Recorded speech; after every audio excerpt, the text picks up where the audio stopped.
ప్రార్థన 9:30 దాకా ఉండటం వల్ల ఇంటికి వెళ్ళేసరికి 10 అవుతుంది. 7 నిమిషాలు ప్రార్థన అన్నప్పుడు 10 అవుతుంది ఇంటికి వెళ్ళేసరికి. ఆ ముందు టైమింగ్ ప్రిపేర్ అయితే పర్వాలేదు, అవ్వకపోతే మన ఇబ్బందే. అనుకుని నవ్వు వచ్చింది నాకు నిజంగా జీవితంలో. ఒకసారి ఇన్ని కష్టాలు వస్తాయో మనందరికి. అవును సహోదరి సహోదరులారా, ఈరోజు అంశం ఏంటంటే దేవుని ప్రేమ, మన యొక్క పునరుద్ధరణ, మనం ఎలా ఉండాలి, మన పిలుపు ఏంటి అర్థం చేసుకోవడానికి చక్కగా చెప్పాడు. ఇర్మియా గ్రంథం 31వ అధ్యాయం 1 నుంచి 6 వచనాలు ఎలా చదివారు అంటే బాగా స్పీడ్గా చదివారు. అందులో ఒక వచనం చదువుదాం. 3వ వచనం చదవండి. చాలా కాలం క్రిందట యెహోవా నాకు ప్రత్యక్షమై ఇట్లా నేను శాశ్వతమైన ప్రేమతో నేను నిన్ను ప్రేమించుచున్నాను గనుక విడువక నీ ఎడల కృప చూపుచున్నాను. హల్లెలూయా. దేవుడు మనతో చెప్తుంది ఏంటంటే శాశ్వతమైన ప్రేమ. పెట్టినప్పుడు పెళ్లి లేకపోతే చావు కాదు. శాశ్వతమైన ప్రేమ. నాకు ఈ వ్యక్తి తెలుసు, నాకు ఈ విజయ్ కుమార్ తెలుసు, నాకు ఈ రాజేష్ తెలుసు, నాకు ఈ దేవరామ తెలుసు అని ఆయన తెలుసు. ఆయన నీ పట్ల ఉంచే ప్రేమ శాశ్వతమైనది. అదే మనుషులైతే ఏం చేస్తారు చెప్పండి? మనం మంచిగా మాట్లాడితే మంచిగా మాట్లాడతారు, ఎప్పుడన్నా కొద్దిగా ఇసుకుంటే ఇసుకుంటారు వాళ్ళు. అలాగే మనం కోరేస్తే వాళ్ళు కోరేస్తారు, మనం ఏదైనా పెడితే వాళ్ళు ఏదైనా పెడతారు. అది కానీ దేవుడు ఏంటంటే నువ్వేమి ఇయ్యకపోయినా సరే, నువ్వేమి ఇయ్యక్కర్లేదు, ఆయన అనుగుణాలను నువ్వు నడిస్తే చాలా ఆయనకి నిన్ను శాశ్వతమైన ప్రేమతో ప్రేమిస్తాను అని చెప్తున్నాడు ఆయన. నీవంటే నేను ఉంటా, నువ్వు ఎక్కడికి వెళ్ళాల్సిన అవసరం లేదు. ఎంత వాగ్దానం చెప్తున్నాడు అంటే ప్రార్థనకి లోబడి నువ్వు జీవించాలి అంటున్నాడు ఆయన. మన పనుల మీద ఆధారపడదు ఆయన ప్రేమ. నువ్వు ఎలా ప్రవర్తిస్తున్నావో దాని మీద ఆధారపడుతున్నది. అది నిశ్చయమైనది, నిశ్చయమైనది. ఇశ్రాయేలు ప్రజలు తప్పిపోయినప్పటికీ కూడా దేవుడు వారిని తిరిగి పిలిచాడు. వారిని ఆశల కోసం ఐగుప్తు ప్రయాణించినప్పటికీ కూడా వాళ్ళని తిరిగి తీసుకుని వచ్చాడు. ఆయన ఏమంటే మళ్ళీ నేను నిన్ను పిలుస్తాను, నిన్ను నిలబెడతాను, నీకు సహాయం చేస్తాను. హోషేయ గ్రంథం 1వ అధ్యాయం 11వ అధ్యాయం 4వ వచనం చూద్దాం. హోషేయ గ్రంథం 11వ అధ్యాయం 4వ వచనం. ఒకడు మనుషులను తోడుకొని పోవునట్లుగా స్నేహబంధములతో నేను వారిని బంధించి ఆకర్షించితిని. హల్లెలూయా. నాకేముందంటే వాళ్ళ మీద స్నేహం ఉంది నాకు. ఒకడు ఎలా మనిషిని తోడుకొని వెళ్ళిపోతాడు, నేను అతనిని తోడుకొని వెళ్ళిపోతాను. మీ పక్కన ఎవరున్నా తెలుసా? దేవుడు ఉన్నాడు. నీ పక్కన దేవుడు లేకుండా ఉట్టిగా లేవు నువ్వు. స్నేహ బంధముతో నేను తోడుకొని పోతాను నిన్ను. రోమిలికి రాసిన పత్రిక 5వ అధ్యాయం 8వ వచనం కూడా రాసింది. రోమిలికి రాసిన పత్రిక 5వ అధ్యాయం 8వ వచనం. అయితే దేవుడు మన ఎడల తన ప్రేమను వెల్లడిపరచుచున్నాడు. ఎట్లనగా మనం ఇంకను పాపములై ఉండగానే క్రీస్తు మన కొరకు చనిపోయెను. ఆయన ప్రేమ ఏంటంటే మన కోసం చనిపోవడం, మన కోసం ప్రాణం పెట్టడం, మనల్ని బాగు చేయాలని ఎదురు చూడటం. ఆయన మన తప్పిపోయిన కుమారుడు అదంతా మనందరికీ అదే చెప్తున్నది. ఆ తప్పిపోయిన కుమారుడు ఎంతో విచ్చలవిడిగా తిరిగాడు. చాలా ప్రసంగాలు చెప్తానే ఉంటాం. ఈరోజు మనం అందరూ విచ్చలవిడిగా తిరుగుతున్నాం. దేవుడు అవకాశం ఇస్తే ఆదివారం తెలిసినా కూడా, ఏమండి, దేవుడు మనకి ఆహారం ఇస్తే ఆదివారం తెలిసినా కూడా ప్రార్థన ఎప్పుడు సమయం ఉందో అప్పుడు రావాలి మనం. అంతేగాని మన చేపలు కూడా అయ్యాక రావాలి గుడి తెరవదు. ఇక్కడ మనం తెరవమన్నా తెరవలేదా? మాస్టర్ ఎప్పుడు వస్తారో, ప్రార్థన ఎప్పుడు వస్తుందో కనిపెట్టుకోవాలి. అది ఉండాలి మనకి. ఆ కనిపెట్టుకునే బుద్ధి ఎవరిలో ఉంటుందో వాళ్ళు దేవుని సన్నిధిలో ఉంటారు.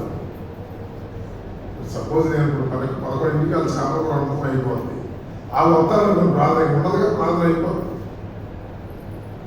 ప్రార్థన జరిగేటప్పుడే వాళ్ళు ఉండాలి, పిలుపుగా ఉండాలి. అందుకే అన్నాడు, ఆ తప్పిపోయిన కుమారుడు ఎలాంటి వాడైనా సరే తిరిగి ఆయన తీసుకుంటాడు. ఎంతకాలమని ఎదురు చూస్తూ ఉన్నాడు ఇంకా. అంతేగాని ప్రార్థన రాకపోయినా నాకేం అవ్వట్లేదు అనుకుంది మీరు. ఆయన ఎదురు చూస్తూ ఉంటాడు మనల్ని. ఎన్నాళ్ళు ప్రార్థన రాడు, చూద్దాం ఎదురు చూస్తూ ఉంటాడు. ఆయనకి ఎంతో ఆశ ఉంది. వాళ్ళు తిరిగి వచ్చారనుకో ఆయన స్వీకరిస్తాడు. ఎప్పటి నుంచో మనం వింటున్నా తప్పిపోయిన కుమారుడు సంగతి. తప్పిపోయిన కుమారుడు ఎప్పుడైతే తండ్రి దగ్గరికి వచ్చాడో తండ్రి ముద్దు పెట్టుకున్నాడండి. ఈరోజు నన్ను నిన్ను ముద్దు పెట్టుకోవడానికి ఆయన పిలుస్తున్నాడు. కానీ మనం ఏం చేస్తున్నాం? ఇంకా దూరం. కారణం ఏంటి? దాహం లేకపోవడం. మేము జంక్షన్ వస్తున్నాం, మధ్యలో కొబ్బరిమండం తాగుదాం, ఎంత ట్రై చేసినా ఒక కొబ్బరిమండం తాగదా. ఎంత దాహం ఉందంటే వేడి అయినా తాగేద్దాం అన్నంత దాహం. శీతాకాలంలో మంది లిప్పు తాగుతారు ఎవరన్నా? శీతాకాలంలో మంది లిప్పు తాగుతారా? వేసవకాలంలో 2 బాటిల్ 2 బాటిల్ 3 ఎన్ని బాటిల్ తాగేస్తాం. దాహం. ఈ దాహం ఉండాలి అంటున్నాడు కీర్తనాకాడు. అదే చెబుతున్నాడు కీర్తనాకాడు. ఏం చెబుతున్నాడంటే ఈ దాహం మీలో ఉండాలి. ఏ దాహం? మంచినీళ్ళ దాహం కాదు, వాక్యానికి సంబంధించిన దాహం. వాక్యానికి సంబంధించిన దాహం నీలో ఉండాలి. ఎలా? నేను నిందయింది ప్రార్థనకి వెళ్ళాలి. మా అనుష వచ్చింది కానీ సండే స్కూల్ పెట్టాను కలదా. నిజంగా ఎంత దాహం ఉందా ఉంది. సండే స్కూల్ పొద్దున్నే పెట్టచ్చు, 2 పోయినా కూడా ఉంది ఇక్కడే. పోతే ఆమె లేనప్పుడు పెట్టలేదంటే నేను బాధపడ్డాను. ఆమె ఉన్నప్పుడు సండే స్కూల్ పెట్టకపోవడం అనేది దాహం లేదు, పోయింది. ఇంతమంది పిల్లలు ఉన్నారు ఇక్కడ, వెళ్ళ నుంచి వచ్చారు. మన దగ్గర ఎన్ని 10,000-12,000 పుస్తకాలు ఉన్నాయి. ఏమండి? సండే స్కూల్ జరిగింది కదా, ఫోటోలు పెట్టారా? ఒకళ్ళు పెట్టలా. సండే స్కూల్ పెట్టారు కదా, నాకు పెట్టారా? ఒకసారి చూస్తున్నాను. నేను చూసేప్పుడు చూస్తే మీకు దేవుడి ఇప్పుడు పెట్టారో చూడండి. రెండోసారి రండి, పెట్టారన్నారు. పెడితే రండి, చూసి కనపడుతుందిగా మరి కదా. పెట్టారు. నేను చూస్తా ఉన్నా సండే స్కూల్ నుంచి ఫోటోలు ఏమన్నా వచ్చినాయా అని ఎదురు చూస్తున్నా. పోయిన ఆదివారం జరిగిందా సండే స్కూల్? పోయిన ఆదివారం అనుష చెప్పిందా, స్వప్న చెప్పిందా? ఈసారి ఎవరు చెప్పారు?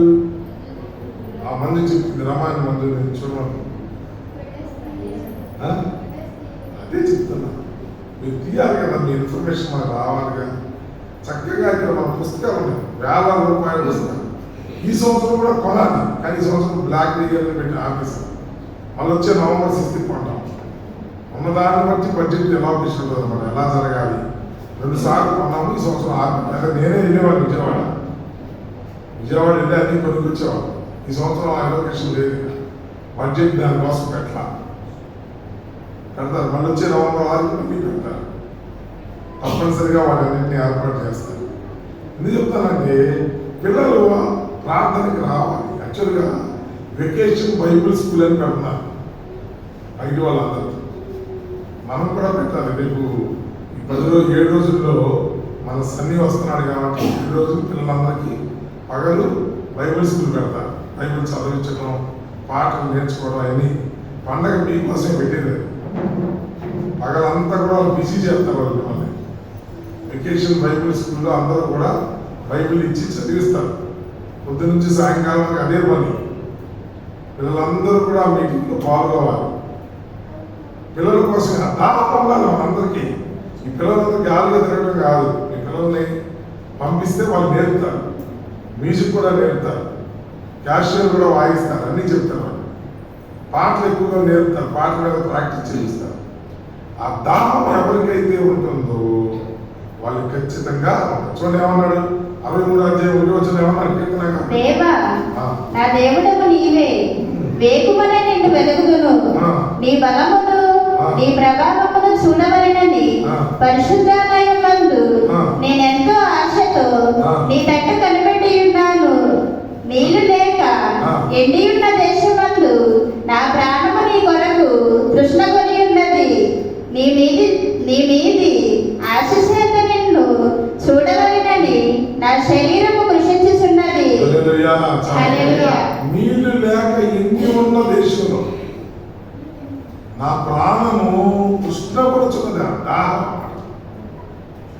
నాకేంటంటే ఎప్పుడు తెల్లారంతా ఆదివారం, ఎప్పుడు ప్రార్థనకి వెళ్ళాలా, ఎప్పుడు దేవుని వాక్యం వినాలా అని ఆశ కాదు. మన ప్రార్థన అయిన కానీ మేము అదే బాగా ఉన్నాం. ఎప్పుడు రావాలి ప్రార్థనకి ఆ ఆశ నీలో కలగాలి, కొంచెమైనా కలగాలని చెప్తున్నా. దేవుని ప్రార్థనకి రావాలనే ఆశ నీలో కలగాలి. నేను లేచి రెడీ అవ్వాలి, ప్రార్థనకి వెళ్ళాలి. ఆ తృష్ణుంటే చాలు, దేవుడు నిన్ను విడిచిపెట్టడు. ఎడారిలో ఉన్నప్పుడు దేవుడు ప్రార్థన చేస్తున్నాడు, ఎక్కట్లో ఉన్నా ప్రార్థన చేశాడు, ఏడుస్తున్నప్పుడు ప్రార్థన చేశాడు, నవ్వినప్పుడు ప్రార్థన చేశాడు. దావీదు గారి జీవితం అందుకే బాగుపడింది. మళ్ళాంటి వ్యక్తి ఆయన కూడా ప్రార్థన ప్రార్థన ప్రార్థన అంతే ఆయన పని. దేవా దేవా నా ప్రాణం నీ మీద ఆశపడుతుంది, లెగిస్తే నువ్వు కావాలని కోరుకుంటుంది. అది స్తోత్రాలు అయిపోయినాయి, మళ్ళీ మనం తిరిగి రావాలి, చక్కగా ఈ ప్రాంతంలో ఉండాలి, ప్రార్థన చేసుకోవాలి. మీకు మీకు లేచినప్పుడల్లా మీరు వచ్చినప్పుడు ఇక్కడ ఉండదు ప్రార్థన. ఈ సమయాన్ని ఉపయోగించుకోవాలి. మరి ఎందుకు ఇంకా మనుషులు ఆ సిగ్గు రావట్లేదు, ఇంకా ఎందుకు పట్టుదల రావటం లేదు? దేవుడు ఎంతగా ఇబ్బంది పెట్టినప్పటికీ కూడా, ఎన్నిసార్లు పడిపోయినప్పటికీ కూడా వాళ్ళు ఆ దాహం రావటం లేదు. కీర్తన గ్రంథంలో కూడా 42 అధ్యాయంలో చెప్తాడు. 1 నిమిషాలు చదివితే మాకు అర్థం అవుతుంది. 42 అధ్యాయం. నీటి వాగుల కొరకు ఆశపడినట్లు దేవా నీ కొరకు నా ప్రాణము ఆశపడుచున్నది. దుప్పి నీటి వాగుల కొరకు ఆశపడుతుందంట. దుప్పి ఎక్కడ ఎవరి కోసం ఆశపడుతుంది? నేను ఎంత దూరం ఒకసారి మేము ఎందుకు వచ్చినప్పుడు వలసపల్లి రేవుకి వెళ్ళాను, ఇసుక తవ్వడానికి. చిన్నప్పుడు ఇసుక తవ్వడానికి వలసపల్లి రేవుకి వెళ్ళాను. అంటే ఇసుక ట్రాక్టర్లో పోయినాను. మేము అసలు ఇప్పుడు ఈ రేవు కూడా రేవు రాలా. చిన్నప్పుడు వలసపల్లి రేవు వెళ్తే అక్కడ చాలా ట్రాక్టర్ ఉంది. నేల కోసం ఒకసారి నడుచుకుంటా ఎట్లేదన్నా కూడా దాని పేరు వలసపల్లి నుంచి నత్తావారి కూడా ఉంటుంది. ఆ రోడ్డు మూలం ఉంటుంది ఆ ఊరు. అక్కడ వరకు నడిచేవాళ్ళు. ఎక్కడ తిరిగినా సెలవులో నీళ్ళు ఆటలా. అక్కడికి వెళ్తే అక్కడ కూర్చొని అక్కడ తాగి అక్కడ కూర్చొని మళ్ళీ వెళ్ళసుకుని చాలా దూరం, ఆ దూరం ఇంట్లో రోడ్డు మీద దూరమేది. ఒక్కొక్కసారి మనం మంచినీళ్ళ కోసం ఎన్నో సతులుతూ ఉండేవాళ్ళం. చిన్నప్పుడు గీతలు కాసేవాడిని. మన కట్లనే చిన్న చిన్న చెరువులు ఉంటాయి, అందులో తూర్పులు ఎక్కువ ఉంటాయి, ఆ మధ్యలో నీళ్ళు ఉంటాయి. ఆ నీళ్లు నల్లగా ఉంటాయి. 1 గంట 2కి మేము పట్టుకెళ్ళిన బుర్రకాయ తెలిసింది, ఆ బుర్రకాయ ఉంటుంది. ఆ బుర్రకాయ పట్టుకెళ్ళి నీళ్ళు అయిపోయి అడు చూద్దాం ఇటు చూద్దాం టక్ అంటే ఆగిపోయి వేరే నీళ్ళు కనపడవు కదా. కానీ ఎంత రుచిగా ఉంటాయంటే నిజంగా అక్కట్లో ఉన్న నీళ్ళు. జ్ఞాపకం ఎన్ని ఓరగబెట్టు ఏంటో కానీ ఏ రోగం రాలేదండి. చిన్నరా తాగితే అప్పుడే చచ్చిపోయాడుగా, మరి తాగి బతికి ఉన్న ప్రమాణం ఉన్నది. ఎన్ని తాగేవాళ్ళం తెలుసా మీకు? మళ్ళీ తాగి బుర్రకాయ నీళ్ళు పట్టుకొని పొద్దుకు ఇందాక అది తాగదండి. ఇప్పుడు మినరల్ వాటర్ తప్ప వేరే వాటర్ తాగడానికి ఇష్టపడలేదండి. అంటే ఏమని ఆనాటికి ఈనాటికి తేడా ఏంటంటే మనిషి మారిపోయాడు. సమయాన్ని బట్టి, సందర్భాన్ని బట్టి, అవసరాన్ని బట్టి మారిపోతున్నాడు. అవసరం ఉంటే ప్రార్థనకు ముందు వస్తున్నాడు, అవసరం లేకపోతే ఆలస్యంగా వస్తున్నాడు. అవసరం ఉంటే మాట్లాడుతున్నాడు, అవసరం లేకపోతే మాట్లాడటం మానేశాడు. నిన్న నేడు నిరంతరం దేవుడు ఏకరీతిగా ఉన్నాడు. నిన్ను పరిశీలిస్తూ ఉన్నాడు. నీకు డబ్బులు ఉన్నప్పుడు ఎలా ఉంటున్నావు, కాల్చినప్పుడు ఎలా ఉంటున్నావు, మంచి భోజనం పెడితే ఎలా ఉంటున్నావు, ఆయుధాలతో గెలిస్తే ఎలా ఉంటున్నావు, నీ మనస్సు మారుతుందా లేదా అది ఆయన పరిశీలిస్తూ ఉన్నాడు. నీ ఆశ ఏంటి? బాగు చేశాడు, అన్నీ చేశాడు. నీ ఆశ ఏంటి? ఎక్కడ పోయింది మన చంద్రశేఖర్? అందరూ ఎక్కడ పోయారు? అందరూ కానీ వీళ్ళంతా ఎక్కడ పోతున్నారు? ఊళ్ళో ఉన్నారుగా. అమ్మకుమార్ గారు వాళ్ళు ఎవరు వెళ్ళారు? ఊరికి వెళ్ళారు. సరే, ఇంత ఊరికి వెళ్ళిన ఊరికి వెళ్తారు. ఇంకా చాలా మంది. స్వర్ణ గారు ఇక్కడ కనపట్ల వచ్చిందా? అమ్మ బాబు ఎంతో బాధ. పోలా అలాంటప్పుడు మనం ఏం కాదు. ఇంకా ఊళ్ళో ఉన్న వాళ్ళు ఎవరెవరు ఇంకా రానాళ్ళు. సువర్ణ రత్నకుమార్ గారు వచ్చిందా? కనిపించింది అలాగా. ఆకాంక్ష వచ్చిందా? రాలా. ఆకాంక్ష రాలా. ఇంకా ఇక్కడ మన బ్లెస్ యూ అరుణ్ కుమార్ వచ్చిందా? అరుణ్ కుమార్ రాలా. ఎవరున్నారు చూడండి, మరి ఒకవేళ వెళ్దాం. ఇలా మనుషులందరూ ఏమైపోతున్నారు? చాలా ఇబ్బంది పడుతూ ఉన్నారు. యేసురాజు గారు కూడా వెళ్ళిపోయేటప్పుడు ఏమవుతుందంటే పెళ్ళి అయిపోయింది. ఇక ఇంటికాడ కూర్చున్నాడు. ఆయన భోజనాలు పెట్టి ఇచ్చాడు, సాలం చేసింది. ఇంటికాడ కూర్చు బాగా మాట్లాడు. మరి చూడండి, ఆశీర్వాదం కొంచెం చెప్పండి, మీరే చెప్పండి. సంసోను శృతి ఎక్కడుంది? ఉంది, శృతి వచ్చింది. సంసోను రాని ఇట్లా రావద్దని చెబుతున్నా. ఆయన రాకలేదు, నేనే దోసులో పోసుకుని వస్తా మొత్తం. సోదరి సోదరులారా, క్రీస్తు ప్రేమ మన మీద ఉంది. మనమే ఆయన్ని లక్ష్య పెట్టడం లేదు. ఆ దాహం మనలో ఉండటం లేదు. మత్తయి సువార్త 5వ అధ్యాయం 6వ వచనం చూడండి సార్. మత్తయి సువార్త 5వ అధ్యాయం నీతి కొరకు ఆకలి దప్పులు గలవారు ధన్యులు, వారు తృప్తిపరచబడుదురు. కనికరము గలవారు ధన్యులు, వారు కనికరము పొందుదురు. మన మీద ప్రసంగం మాకు అన్ని చెప్తున్నాడు. మీలో కనికరం కావాలి, నీతి కొరకు ఆకలి దప్పులు కావాలి. నీకు నువ్వు ఎదుగుతూ ఉండాలి, ఆలోచించి ఉండాలి, నీ పరిస్థితులన్నీ మార్చుకోవాలి, జాగ్రత్తగా చూసుకోవాలి. ఈ కీర్తనలో రాసిన అంతా అదే.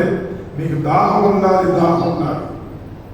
3వ పాఠ్యభాగంలో మనం చదివాలి. ఇది ఎఫెసీయులకు రాసిన పత్రికలో క్రీస్తు ప్రేమ గురించి చెప్తున్నాడు. అక్కడ పరిపూర్ణత గురించి చెప్తున్నాడు. పరిపూర్ణత, సమర్పించుకోవడం, పరిపూర్ణమైన సమర్పణ.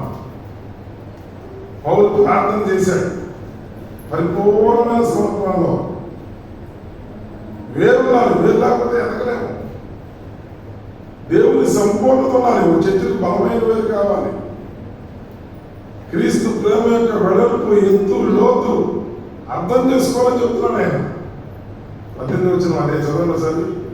3వ అధ్యాయం 18వ వచనం. క్రీస్తు మీ హృదయములో విశ్వాసము ద్వారా నివసించినట్లుగా తన మహిమైశ్వర్యము చొప్పున మీకు దయచేయవలెనని మీరు దేవుని సంపూర్ణత యందు పూర్ణులైనట్లుగా ప్రేమ యందు వేరుపారి స్థిరపడి సమస్త పరిశుద్ధులతో కూడా దాని వెడల్పు, పొడుగు, లోతు, ఎత్తు ఎంతో గ్రహించుకొనుటకును జ్ఞానమునకు మించిన క్రీస్తు ప్రేమను తెలుసుకొనుటకును తగిన శక్తి గలవారు కావాలననియు ప్రార్థించుచున్నాను. హల్లెలూయా. అంటే దేవుని ప్రేమ ఎంత, పొడవెంత, వెడల్పు ఎంత, ఎత్తు ఎంత. ఎవరికి ఇష్టం ఉంటుంది ఇది? చెప్పండి, ఎవరికి ఇష్టం ఉంటుంది? ఆశ కలిగిన వాళ్ళకి ఇష్టం ఉంటుంది. ఆశ కలిగిన వాళ్ళు మీ సెల్ ఫోన్ ఉందండి, దీన్ని ఎవరు కూడా తయారు చేస్తేనే వచ్చింది మన దగ్గరికి. వాళ్ళు మనలాగా నిద్రపోయేవాళ్ళ? చెప్పండి. ఈ సెల్ ఫోన్ తయారు చేసే వాళ్ళు నిద్రపోయేవాళ్ళ? ఎక్కడ నొక్కితే అక్కడ కనబడేటట్టు చేస్తున్నారా లేదా? ఇప్పుడు ఇక్కడ ఫోటో పంపిస్తే అమెరికా వాళ్ళు ఫోటో వెళ్ళిపోతుందా లేదా? అంటే వాళ్ళు ఎంత తెలుగు వ్యాపారం చేశారు, నిద్రపోతే అవుతారు పని. మరి మనం సెల్ ఫోన్ ఒక్కడమే తెలుసు కానీ దానిలో కొత్తది ఏదైనా కనుక్కోగలం మనం? ఏమీ కాదు. ఉన్నది కింద పడకుండా జాగ్రత్తగా వాడుకుంటే అది చాలా. ఏమండి, ఫోన్ కింద పడకుండా జాగ్రత్తగా వాడుకుంటే చాలా. మరి వాళ్ళు తెల్లవారు నిద్రపోకుండా చేస్తున్నారు. చూడలేదు ఎవరికి పెట్టారు చూసారా? కరెంట్ వస్తే అక్కడ లైట్ ఎలగటం. ఈ లైట్లు చూడండి ఎలా కనిపెట్టారు. వాళ్ళకి ఇదే పనిగా లైట్లు తయారు చేయటం. ఇప్పుడు ఇక్కడ మాట్లాడే మాటలు అక్కడ వినిపించాలి.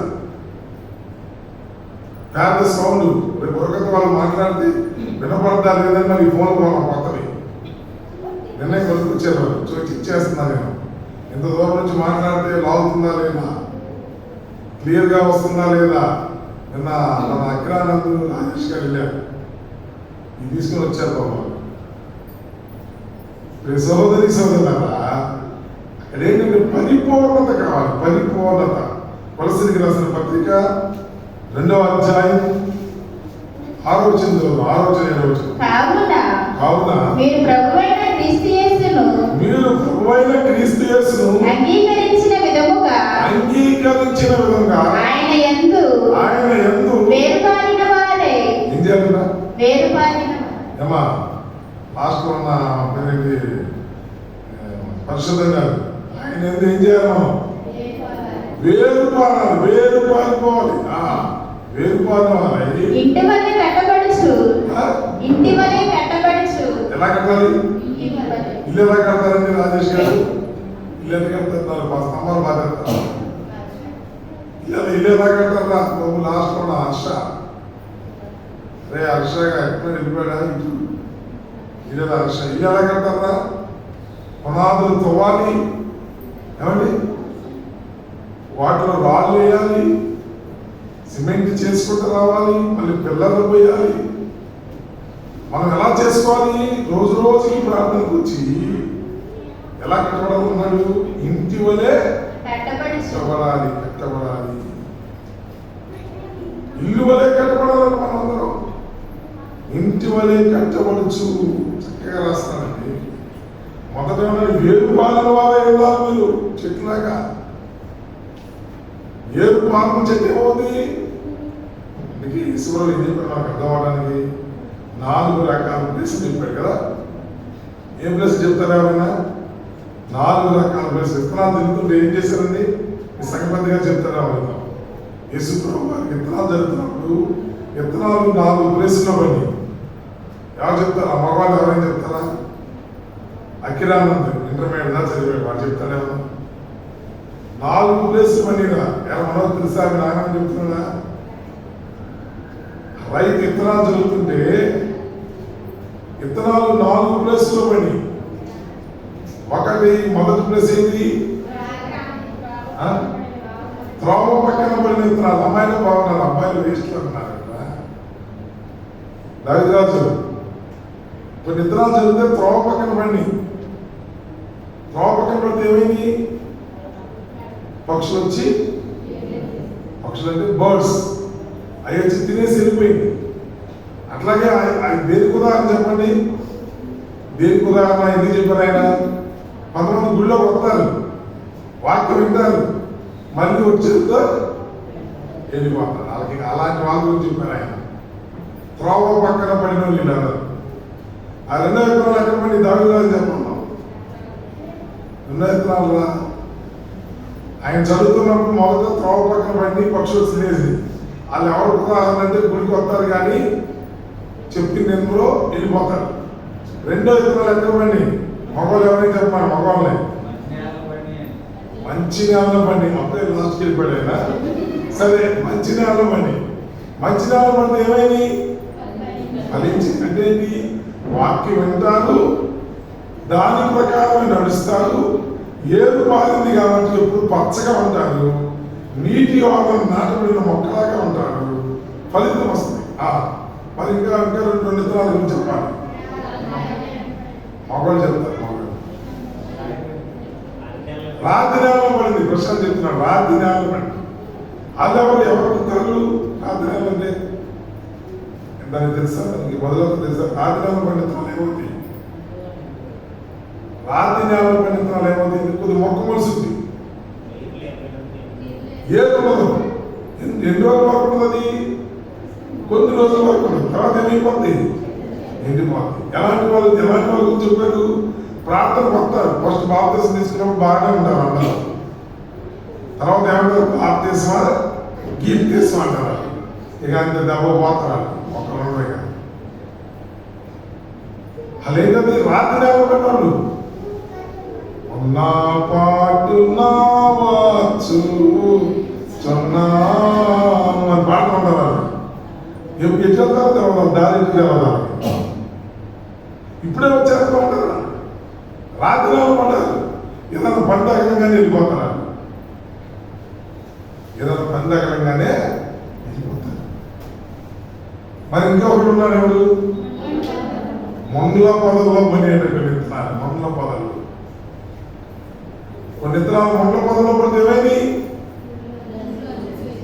ఎదిగిని పాపం, మొక్కలైతే ఎదిగిని పాపం. కంప అంతా దాని మీద పడుతుంది. ఏమైపోతుంది? అణిచివేసినాయి. ఎవరు పోలేరు, ఎవరు నల్లటోళ్ళు చక్కగా వాక్యంలో ఉంటా ఉంటారు, టీవీ పెట్టుకుంటారు. ప్రార్థన కావాలా, టీవీ చూడాలా? చెప్పండి, మీరు ఏం చేస్తున్నారు? ప్రార్థన చూస్తున్నారా, టీవీ చూస్తున్నారు? టీవీ చూస్తారు ఎక్కువ మంది. అట్లాగే బండి పట్టుకున్నారు మొక్కలు. అది ప్రార్థన పోతాడా, బండి మీద తిరుగుతాడా? బండి మీద తిరుగుతాడు. సెల్ ఫోన్ కొన్నాడు, యాపిల్ ఫోన్ కొత్తది, లేకపోతే ఐఫోన్ కొన్నాడు 30,000 పెట్టి. అది ప్రార్థన పోతాడా, సెల్ ఫోన్ చూస్తూ ఉంటాడా? ఇవన్నీ ఏంటి? ముళ్ళు అండి మనకి. ఈ ముళ్ళు, ఈ ముళ్ళ వల్ల ఏమవుతాయి? మనం దేవుని వైపు ఎదగలేము, ప్రార్థన చేయలేము. ఎవరైతే అధిగమిస్తారో మంచి నేలలో పడతారు. అలా చివరిగా యోహాను పత్రిక, యోహాను సువార్తలో చదివాం. దానిలో ఏమనంటే పేతురు గారు అడుగుతున్నాడు, ఏమని? పేతురు, చూడండి ఎందుకని చెప్పండి. పేతురు ఎందుకు అడిగాడు? మగవాళ్ళు ఎవరు చెప్పగలరా? పేతురు ప్రార్థనకు వచ్చారండి, మీరు ప్రార్థనకు వచ్చారని ఇష్టపడుతున్నారని అడగాల్సిన అవసరం ఉంది. ఇష్టపడినోడే కదా ప్రార్థనకు వచ్చేది. పేతురుని అడుగుతున్నాడు, ఏమని? యేసుప్రభు వచ్చాడు. పేతురుని పిలిచి, పేతురు నన్ను ప్రేమిస్తున్నావా? ఎంతమంది నన్ను ప్రేమిస్తున్నారో చేతులు ఎత్తండి.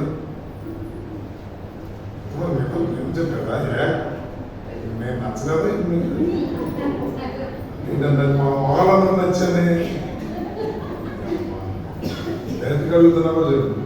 ఎంతమంది నన్ను ప్రేమిస్తున్నారని మాస్టర్ అంటే మాకు ఇష్టం అనట్లేదు తల్లి. ఎంత కుళ్ళి పెట్టుకున్నారు ఎంత ప్రేమ లేదు నా మీద. అక్కడి నుంచి ఇక్కడికి మీ ఊరు రావడమే కష్టం అనుకుంటే, మళ్ళీ ఇప్పుడు వచ్చి నువ్వు రాత్రి రావాలి. నేను మరి పొద్దున్న మధ్యాహ్నం రావాలి, రాత్రి రావాలి. అయినా కూడా చూసాను నాకు వ్యతిరేకమైన ఉన్నారు. యేసు ప్రభు డౌట్ వచ్చి ఉంటుంది నాకు తెలిసి. నాకు వచ్చిన డౌటే యేసు ప్రభు గారు కూడా వచ్చింది. పిలిచి అక్కడ అందరూ కూర్చున్నారు, వాళ్ళకి రొట్టె పిలిచారు. బాబు, పేతురు నన్ను ప్రేమిస్తున్నావా అన్నాడు. ఎందుకంటే కోరిక కోరిపే 3 సార్లు నేను తెరవని చెప్పినటువంటి పేతురు ఆయన. పారిపోయినటువంటి పేతురు ఆయన. దేవుడికి వ్యతిరేకమైన పేతురు. ఎలా ఉన్నాడో తెలియదు మన అతనికి. అందుకే అన్నాడు, నన్ను ప్రేమిస్తున్నావా పేతురు అంటే, ప్రభా నేను ప్రేమిస్తున్నానయ్యా, అయితే నా గొర్రెలు కాయకు. మళ్ళా అడిగాడు, పేతురు నన్ను ప్రేమిస్తున్నావా? అయ్యా ప్రేమిస్తున్నానయ్యా, నా గొర్రెలను మేపు, నా గొర్రెలు కాయి, నా గొర్రెలు మేపు, నా గొర్రెలు సిద్ధపరచు. ఎంత గొప్ప పునరుద్ధరణ చూడండి. పడిపోయాడు అనుకున్నాడు. ఇక దేవుడు నన్ను పట్టించుకోలేమో, పిలవడేమో అనుకున్నాడు. నేను అబద్ధాలు ఆడే నా జీవితం ఇంతే అనుకున్నాడు. ప్రార్థన లేదనుకున్నాడు. ఒకప్పుడు చాలా అటు తిరుగుతున్నాడు. అలాంటి సందర్భంలో అలాంటి మా ఆలోచనలో పేతురుని దేవుడు పిలిచాడు. నిరాకరించాడేమో, 3 సార్లు అబద్ధం అనేశాను, ఇక నన్ను పిలుస్తాడో పిలవడం అనుకున్న సమయంలో పేతురు ఈ తప్పేసి ఆదుకుంది. పేతురు ఎదురు చూస్తుంటే ప్రభువారు చూశారు. చూసి పేతురు, నన్ను ప్రేమిస్తున్నావా? నా గొర్రెలు మేపు. నిజంగా నన్ను ప్రేమిస్తే నా గొర్రెలు మేపు, నా గొర్రెల పట్ల ఉండు. మళ్ళీ ఒక అవకాశం ఇస్తున్నాను మనుషులందరికీ. దేవుడు చెప్తున్నాను, మీరందరూ మారండి. మాస్టర్ ఎంతో దూరం నుంచి వస్తున్నాడు, మీరు నేర్చుకోండి. రేపు రాత్రి నుంచి మనం కోటాలకు వెళ్ళాలి. దానికోసం ఎన్నో పనులు, ఎన్నో ఇబ్బందులు, ఇరుకులు, వాటన్నిటి నుంచి తీసుకుని వచ్చేసాం. నిన్న గ్యాస్ బండ్ వచ్చింది, ఇంకో గ్యాస్ బండ్ రావాలి. మన చిన్న ఆయిల్ డబ్బా ఇస్తానని చెప్పిందంట. ఇలా వరుసగా ఒక్కొక్కటి వస్తుంది. మీ రాజేష్ గారు చెప్పండి, శుక్రవారం లోపల మీరు ఇచ్చేదాన్ని బట్టి మేము మొదలు పెడతాం. అన్ని పనులు చేయడానికి సాయంత్రం కూడా మీకు దొరకటప్పుడు స్నాక్స్ ఇవ్వాలని ప్లాన్ చేస్తున్నారు. వర్మిజా గారు వచ్చిన తర్వాత ఆమె వస్తాయి మీ సంగతి. ఆమె ఏం చెప్తుందో దాని ప్రకారం చూద్దాం. భోజనాలు కూడా ఉంటాయి, సాయంకాలం పోయి ముద్దరం కూడా పెడతారు. కానీ అందరికి ఒకేసారి ఏం పెడతారు కానీ స్నాక్స్ కూడా పెడతారు. ఒక సమోసా, ఒక లడ్డు లాంటిదో ఏదో ఒకటి మంచి ఆగి రాకుండా ఒక చూసేటట్టు పెడతారు. ఎంట్రన్స్లోనే ఇచ్చేస్తా ఉండాలంటే వెళ్దామని చెప్తాం. అందరం చుట్టాలు అందరూ కూడా పిలిపించండి, చక్కగా మనం అందరం ఉందాం. కొంచెం వాళ్ళు 7 రోజులు 6 రోజులు అన్నం పెడితే నష్టపోవడం లేదు. వాళ్ళే బాబు అడగరు. జీవాహారం ఇవ్వండి, వాళ్ళకి సువార్తను ప్రకటింప చేయండి. ముఖ్యంగా అన్ని విషయాల్లో ఘనంగా ఉండేది చూడండి. అట్లాగే మరి నా సోదరుడు, మా అన్నయ్య దేశావతి ఆనందరావు గారు మనకి ప్రార్థించారు. మన సంఘానికి, సంఘం అందరికీ చెప్పమాట ఎండలో పడి వచ్చాడు కానీ అందరిలో తిరగాలంటే నీ వల్ల కాదు లేరా, మాకు కూడా కార్డు ఇచ్చేసి నేను చెప్తాను ఆ మాట అని చెప్పాను. ఈరోజు సంఘ పెద్దలు అందరూ కూడా మీ దగ్గరికి ఇంటింటికి ప్రోగ్రాం ఏమంటే వస్తారు. అప్పుడు ఈ కార్డు కూడా తీసుకొస్తారు. చూసే వాళ్ళందరూ కార్డు మీద సంతకం పెట్టాలి. ఎంతమంది చూపించాలో నేను చూస్తాను. వాళ్ళ ఇంటికి వచ్చాక మీరు సంతకం పెట్టాలి. అలాగే మీరు కూడా నేను ఏమన్నానంటే, అక్కడికి వెళ్ళాలంటే దాదాపు 400 నుంచి 500 రూపాయలు ఛార్జ్ అవుతుంది. మీరే కట్టాలి గిట్టాలి అలాంటి ఏం కట్టడానికి వీలేదు. మీరు అక్కడ రావాలని కోరుకున్నాడు. వీలైనంత వరకు పొద్దున్నే 6-7 ఏలూరులో బస్సు ఎక్కితే ఆ ప్రాంతానికి మీరు రావచ్చు. చక్కగా రాగలిగిన వాళ్ళు రండి. నేను మాత్రం 11వ తారీఖు ఇద్దరు తీసుకెళ్తాను. అంతవరకే మిగతా వాళ్ళందరూ వాళ్ళ సొంతంగా రావాల్సిందే. కట్నాలు అలాంటివి ఉంది. ఏదైనా గిఫ్ట్ మీరు అందరూ వచ్చారనుకోండి, ఏదైనా చూద్దామంటే అక్కడ చూసి నేను ఏదో ఏర్పాటు చేస్తాను. మీరేం దానికోసం డబ్బులు అవసరం లేదు. ఎందుకంటే మన సోదరులు కాబట్టి, మనతో పాటుగా ఉన్నారు కాబట్టి మీరు ప్లాన్ చేసుకొని ప్రార్థన చేయండి. అందులో ప్రార్థన చేద్దాం. అందులో ముందు చిన్న ప్రార్థన చేసుకున్నాక సాక్ష్యాలు చెప్పుకుందాం. మహాపరిశుద్ధుడా, ప్రేమ కలిగిన తండ్రి, ఎన్నో మాటలు చెప్పుకున్నాం ప్రభావ. మీ వినికిడిలో అయినా వాటన్నింటినీ గమనించడానికి సహాయం చేయండి. విన్నటువంటి వాక్యం వ్యర్థం కాకుండా ప్రభావ, నీ యందు ఆశ కలిగి దాహం కలిగి నా ప్రభావ నీ వాక్యాన్ని వినగలిగేటట్టుగా సహాయం చేయాలి. అయ్యా పేతురుని అడిగారు ప్రభావ, మీరు నన్ను ప్రేమిస్తున్నావా అని. మీరు మమ్మల్ని కూడా అడుగుతున్నారు ప్రభావ. అయ్యా సువార్తను ప్రకటించేటట్టుగా సహాయం చేయండి. ముఖ్యంగా రాకేష్ వివాహం గురించి కూడా ప్రార్థన చేస్తున్నాను. అయినా సంఘం అందరికీ ఆహారం ఇచ్చారు ప్రభావ. చిత్తాన్ని బట్టి సిద్ధపడే బిడ్డలందరూ కూడా చక్కగా సిద్ధపడడానికి ఒక ఆలోచన తీసుకున్నామని అడుగుతున్నాను. మీ కృపా కాపుదలైనా వివాహం ఉంచమని, ఈ కార్డును మీరు దీవించమని నజరేయుడైన యేసు నామమున బట్టి అడిగి వేడుకొంచున్నాను తండ్రి. అందరూ లేచి నిలబడి ముందు కానుకలు అర్పించిన తర్వాత సాక్షి చెప్పుకుంటాం. కానుకలు అర్పిద్దాం. లేచి నిలబడి